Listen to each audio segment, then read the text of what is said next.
I couldn't be more against a Republican-led effort in the next Congress to sell the United States gold reserves for Bitcoin.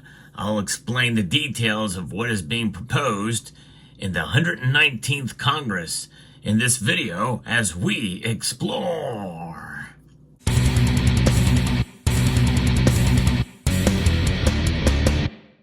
When I first heard about this, I was shocked because it is a direct interjection of the U.S. government into the markets, not only the gold market, but the Bitcoin market as well. And that is just not the role for government. But, you know, prices, they go up and down naturally anyway, and gold's price is going to go down again. It's near an all-time high, but it's a good time when the price goes down to consider making a purchase of gold.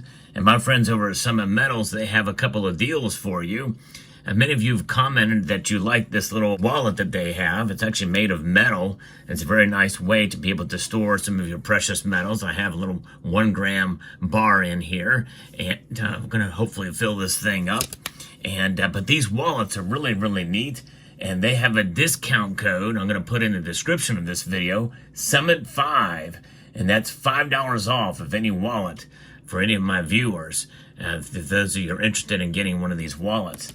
They have another discount code, SalivateCanada, and that gives $10 off each of the new 1/4 ounce 2025 maples that are going to be released soon. So check out those discount codes and place your pre-order for these products and order for this product in the description below, summitmetals.com.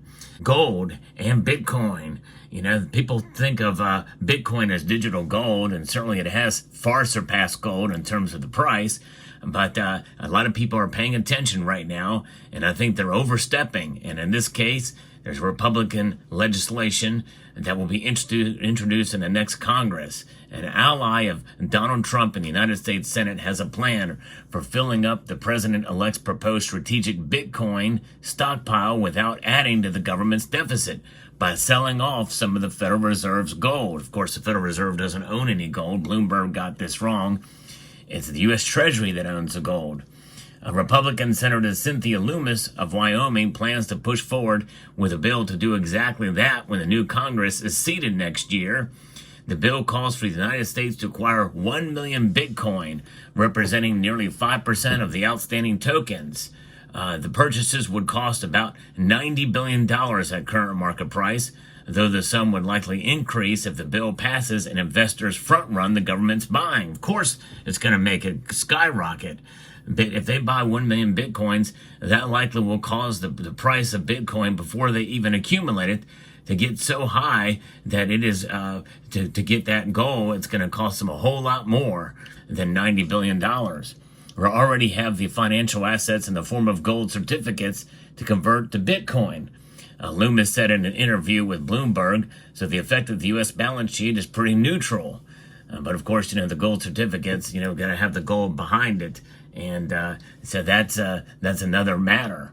Lummis' bill would greatly expand the scope of what Trump so far has indicated is his plan for strategic Bitcoin reserve, which is for the government to maintain ownership of the roughly 200,000 tokens that the U.S. already possesses following asset seizures.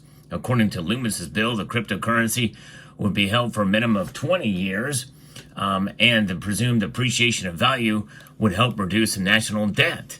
Now, if it's by law going to be held for 20 years and the price of Bitcoin tanks, well, you've got to hold on to it and you can't sell it. And what happens if by some chance, as could be the case, Bitcoin goes to zero? You're out. At least $90 billion. So we'll see how that plays out for them. And again, I'm not saying that Bitcoin is going to do that. But remember, there's nothing backing Bitcoin other than people's faith in it. That is it, folks. And again, I'm not anti-cryptocurrencies. I'm not anti-Bitcoin. But really, there's nothing backing it. Gold has value in and of itself for what it is and what it has been for thousands of years. Bitcoin has a lifespan of, well, it was formed in 2009, and it's still very speculative at this point in time. It's had a good run, no question about that, and and it's not likely not going to go to zero. But look at what's backing it: the full faith and credit of the people that hold it and that speculate in it with ETFs and all the different factions of that are surrounding Bitcoin. Despite the arrival of a Bitcoin believer in the White House and what the industry hopes will be the most crypto-friendly Congress ever, some market watchers believe Loomis's bill, which currently has no co-sponsors, faces an uphill battle. I hope it does face an uphill battle. It deserves to face a very big uphill battle. No question about that. Pricing of the cryptocurrency-based predictions platform Polymarket currently implies a 31% probability that Trump will create a Bitcoin reserve. Of course, it's still very early and that could change dramatically. It's still putting a government money on the line, and Bitcoin has not shown itself to be a particularly stable asset, according to Jennifer Schlupp, Director of Financial Regulation Studies at the Cato Institute Center for Monetary and Financial Alternatives, and she's right. The bill asks senators and members of Congress who may not understand crypto that will to make a much bigger leap of faith in terms of its long-term viability. Michael Novogratz, the billionaire head of crypto investment firm Galaxy Digital, told Bloomberg that he believes there is a low likelihood that the U.S. will set up a Bitcoin strategic reserve.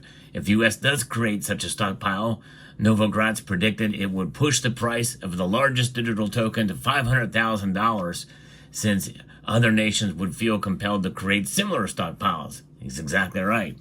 The Fed has more than enough gold to buy 1 million Bitcoin and still have a lot of the precious metal left over. But the thing is, we should not be selling a single ounce of it for this. And yes, plenty of leftover depends, especially compared to what the BRICS have been doing. They have not been buying Bitcoin, by the way. BRICS nations have been buying gold. And I think this would weaken the United States standing against our competitors. And, 8,133 tons is a lot of gold compared to the next 5 down. But the thing is, they're accumulating at such an alarming rate, and no signs of selling anytime soon, that, it's only a matter of time, I think, before we see them really step up their game if more of that gold is sold off in order to buy Bitcoin.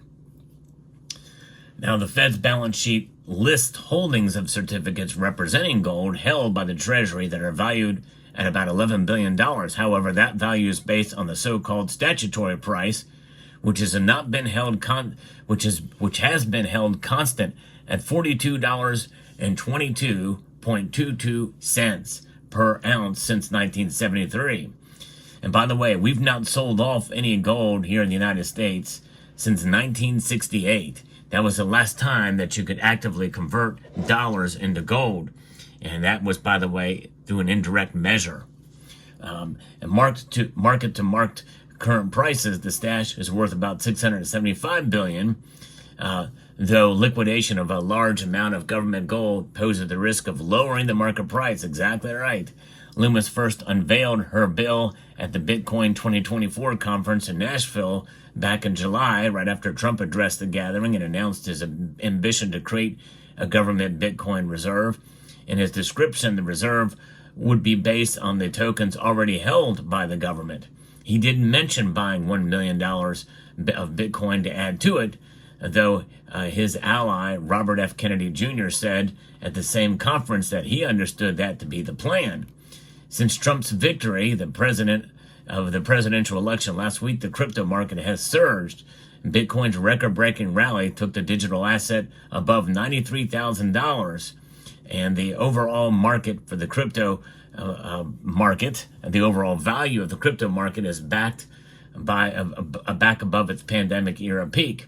Loomis is optimistic that her bill, called the Bitcoin Act, short for Boosting Innovation, Technology, and Competitiveness through Optimized Investment Nationwide, will gain support in the next Congress.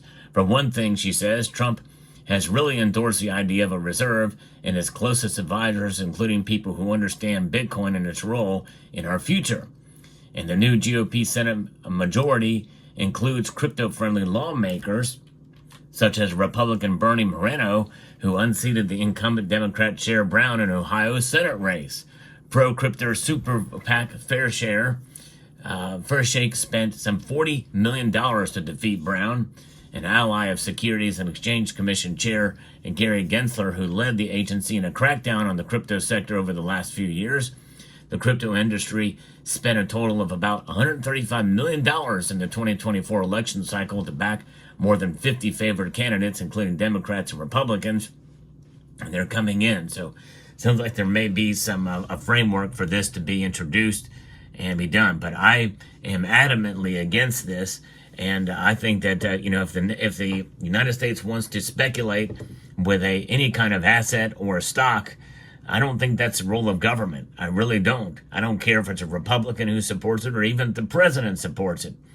Any kind of speculative asset, I don't think we should get involved when, even if it has gone to the moon, and certainly Bitcoin has. And yes, I know it is a decentralized asset, but when we hold 3 to 5% of it, well, can you call it a decentralized asset anymore? When the United States government controls 5% of the holdings, I don't think you can. And you have ETFs around it too, and there's so much I think that could go wrong with this in a myriad of different ways and patterns. But nonetheless, you can't go wrong with gold. And that is the bottom line here, folks. The only way you can go wrong with gold is making a stupid move by selling off your gold reserves or any portion thereof in order to buy something that has the backing of nothing but faith of the populace that is involved in it. And by the way, it has and will be manipulated as well as the precious metal markets. But nonetheless, the metal itself and the value that it contains extends beyond price. You cannot say the same thing for Bitcoin. The only thing you can say about Bitcoin, and again, I have nothing against cryptocurrencies. I have nothing against Bitcoin. I applaud its meteoric rise. No problems with that at all. But the only thing backing it is the energy that it took to produce it. That energy is now gone. And the energy that it will take to transact in it through the blockchain, which, by the way, the ledger system tied to that blockchain really is clunky. And from what I understand, and it takes a lot of energy just to transact with it. It's very slow compared to some other blockchain or digital ledger technologies and things like Hashgraph, which probably will be coming at some point in time, or some more efficient way, could very well unseat Bitcoin and all of its trappings with the energy it takes to mine it, to produce it, and to transact with it. And so keep that in mind. There's a lot of counterparty risk with cryptocurrency. There is none with gold, except for single when you hold it yourself, and one extra party when you store it. And there's a lot more of that with Bitcoin. So you have some counterparty risk.